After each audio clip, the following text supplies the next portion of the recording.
Good morning, good morning, good morning. Right now the time is 8:39. It is Thursday, February 8th. And so we're going to be heading over to our design center appointment. Now, this is the first time I've ever been to a design center appointment as a realtor. I usually don't get invited to these types of things, but my client really wanted me there. So I was like, you know what? Might as well just stop by, take a look and see what it's all about. So I'm going to be taking y'all with me today. I'm not sure if I'll be able to record everything, but one thing I'll be sure to do is to make sure I'm summarizing it to the point to where you understand exactly what's going on. So I'm going to be taking y'all through hopefully some in-depth knowledge about what to expect whenever you're going to the design studio.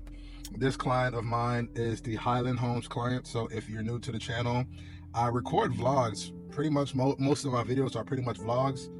And I've referred to my clients by their builders or their situation or whatever the case may be. So this one is a Highland Homes client. I've been working with them probably for the last 2-3 years. They first tried moving down here back in 2021 when the market was crazy. We tried putting offers on houses and things like that, and it just didn't work out. So they ended up renting for about 1.5 years. And then middle of last year, they reached out to me and they're like, hey, David, we're going to get back in the market now that things have slowed down. And they got in at the right time. So they just went out of contract for a home in Highland over in Cambridge Crossing up in Salina. So today's going to be their design center appointment where they're going to pick all the selection and things that they want inside the house. Now, although this is my first time being in a design center studio, one tip I will advise most people that are kind of going to the design center for the first time is to not go crazy in the design studio. It's very easy to go over budget, and you don't want that to happen, especially if you're working against tight margins. I mentioned tight margins. What I mean is you don't want to go too crazy in a design studio where you're putting over $100,000 in design selections and things like that. Oh, client's call. Hey, what's going on, man? Hey, did you see the message I just sent you on WhatsApp? Oh no, Are you on the road already? yeah. Oh, only limited to people. Oh, okay. All right, no problem. Yeah. I wanted to call you immediately. They just informed me like right now, they said, no kids, no, what's it called, more than 2 persons. I'm like, oops, and David could be on his way now. So sorry about that, man. Okay, not even a realtor? Oh, that's okay. Yeah, I mean, I was like 2 persons. Yeah, and he said because, usually between the designers and the owners, because why I wanted you there to kind of like guide us so we don't go crazy and Yeah. go over there Yeah. in terms of pricing, Yeah.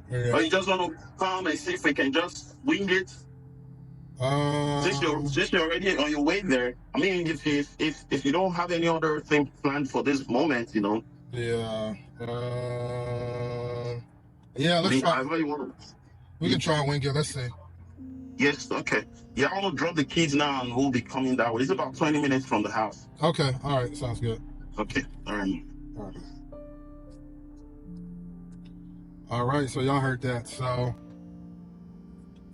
that's probably why I've never been invited to a design center appointment, mainly because I guess it's limited to 2 people. But honestly, I'm not there to mess things up or anything like that. I'm just there to be like a fly in the wall and see how things are going. I don't want to be there to take over the meeting and take over design kind of selection and stuff like that. So that kind of sucks. So I'm driving, 30 minutes, hopefully, to get some content for you guys. If anything, I don't know what I'm going to do. This might be a waste. We'll just try and see. Hopefully things go well. I feel like it's going to be harder to say no in person. So we'll see. I just want to be able to... Ooh, actually, you know what? I can just use it as content. I can just tell them, hey, that I have a YouTube channel and I want to educate people on how to prepare for a design center appointment. That could work. So, all right, so that's what we're going with today. I forgot where I left off before he called, but I think I was going over the rules of what not to do in a design center. So just the reason that he called is the reason why he wants me there is the reason why I'm telling y'all not to go over budget when it comes to design center selections. Now, whenever you're looking at appraisals, you want to make sure that whenever you're looking at the amount of money that you want to put into your house, you have to make sure that you're putting your money towards the things that actually matter, like your flooring, your bathroom, your master bathroom. What are the key things that people are going to be looking for when it's time for you to resell your house? If you have, let's say, everything marble, there's going to be only a certain amount of people in the world who want everything marble. So don't just put the whole, like, just dump all your money into selections.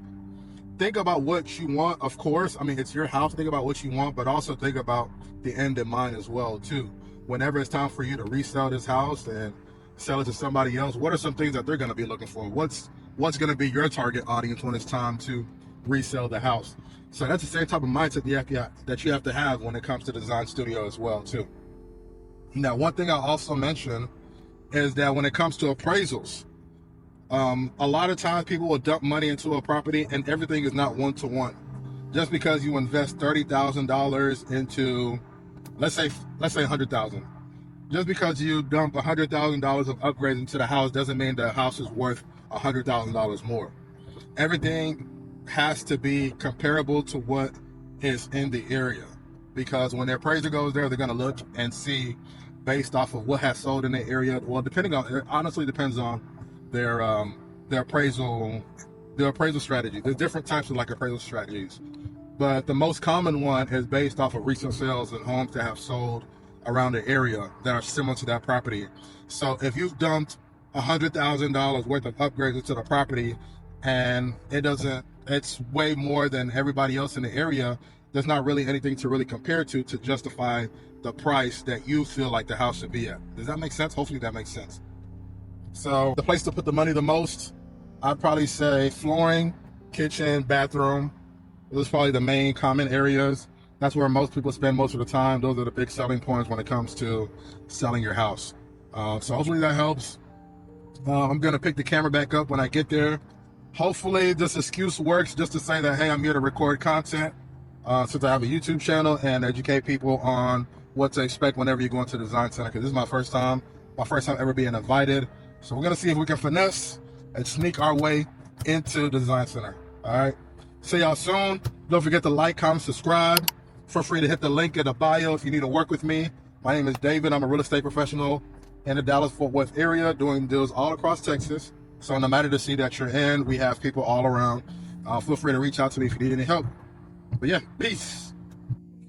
All right, what's going on, YouTube? So we just made it to the design studio. Now, if you remember earlier, I'm not sure we're gonna make it inside. They said it's only restricted to 2 people. So I'm gonna go in and see if there's some way I can finesse and say that, hey, I'm here for content to educate home buyers.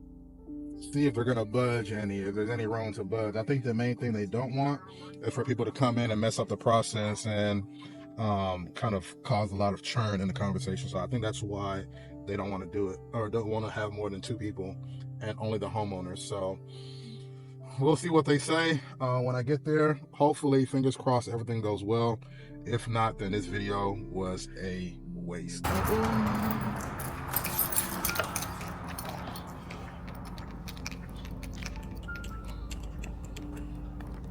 Hello. Yes. For 9 o'clock. Let me see. They're my clients. Let me see where they're at. Yeah. So I do show their appointments until 9:30. Oh, I'm early. Yeah. I was like, I don't think it's Okay. if you'll go ahead and sign in for me, and Okay. then they'll be meeting with Trevor.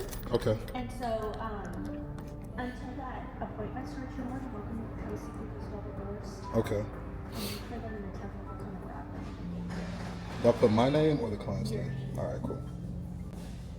So is this whole building like different design studios, or how does it work? Foreign Services has kind of like a lot of different companies. Okay. Into one. So like this side is our lighting gallery where Okay. they go to make their lighting. Oh. And like upstairs we have the conference rooms, and that's where like our sales and our accounting, our product team work up there, and then our showrooms on this right side.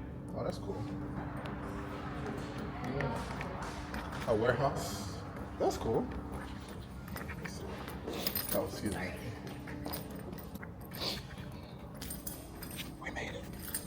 All right, so sorry for the noise in the back. We're right by a highway. But so far, so good. It looks like the coast is clear. We're going to see how it goes with the design center. I'm going to be a fly on the wall.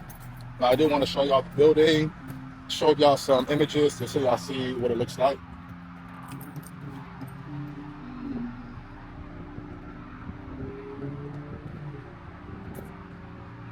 So she was saying that there's different departments all within the same building, and they all have relationships with like different builders and things like that. So I thought it was kind of cool. Just wanted to record it for you guys, see what it looks like.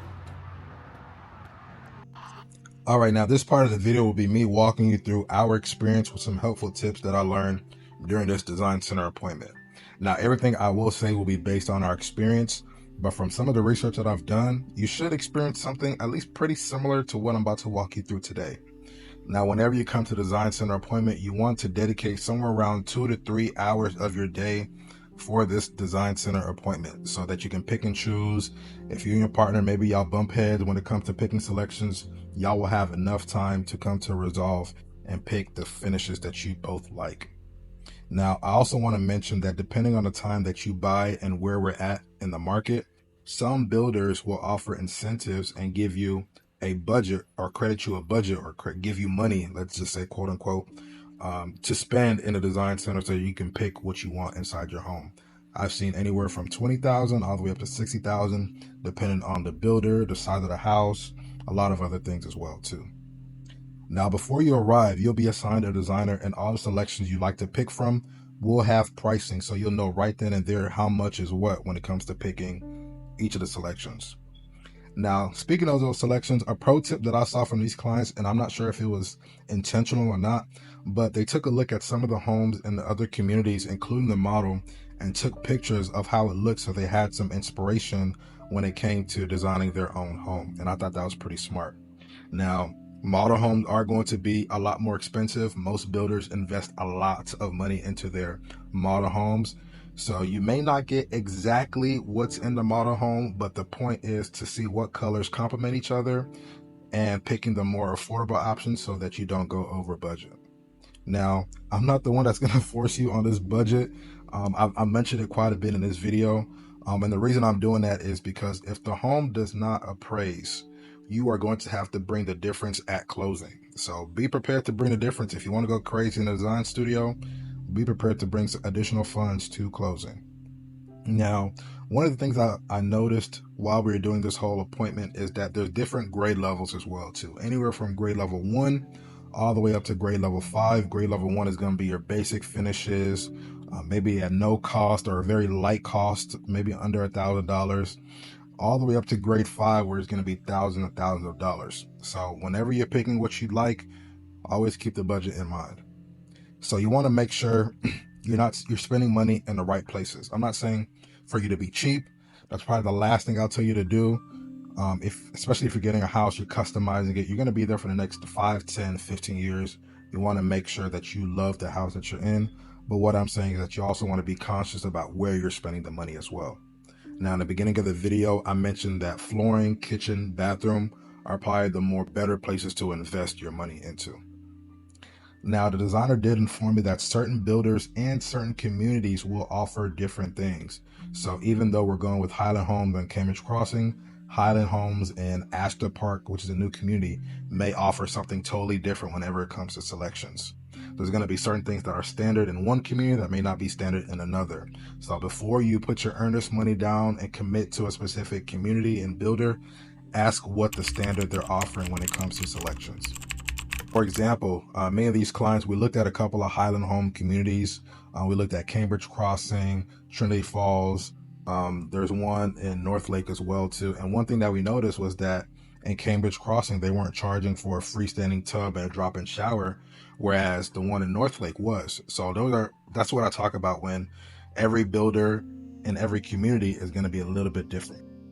Now, another question that you could ask is, what's included that other builders or communities may not offer? And that'll give the sales consultant an opportunity to let you know what's included and what's not included before you go on a contract. Now, the last thing I'll say is that there are going to be some items that may not be worth doing at the design studio because Number one, it's not included, and number two, they could be charging you a premium. These are things like fans or lighting. Those items you can do after closing for cheaper, or you can maybe even DIY it. Hopefully y'all found this very helpful. All right, YouTube, so I'm back. We're gonna go ahead and end this video. My whole device thing is on like 3% right now, so I'm gonna be very quick. But hopefully y'all found that helpful. Hopefully it gives you a little bit more insight into what to expect when you're going to the design studio, the process on how it works, how pricing works, and some of the tips that I picked up on today's appointment. So if you like what you saw, don't forget to like, comment, subscribe. And once again, my name is David. I'm an engineer turned real estate professional in the Dallas-Fort Worth area, doing deals all across Texas, using this YouTube to document my journey. And yeah, without further ado, peace out.